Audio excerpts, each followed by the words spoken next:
Hey guys, if you're tired of scammers and telemarketing calls on your phone and you don't want them to call you anymore, so I will tell you how to stop them right now. So first of all you have to do is open the call or the phone app on your phone. From here you will see a three-dotted option on the top right corner. Click on more options, click on settings. Now here you will be able to see caller ID and spam. All you have to do is click on it. And you have to make sure see caller and spam ID. To turn that toggle off, you have to click on the toggle and the toggle will be turned on. And after that, the most important part is that you have to turn on the toggle called filter spam calls. It will prevent suspected spam calls from disturbing you. So you have to make sure to turn the toggle on.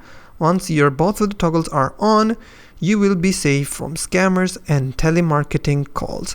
But in case if you still receive any unknown caller, which is telemarketing call or any scammer, what you have to do is just simply block their number from your phone and they won't be able to call you again. That's all you have to do. And if you find this video helpful, please hit the like button and don't forget to subscribe.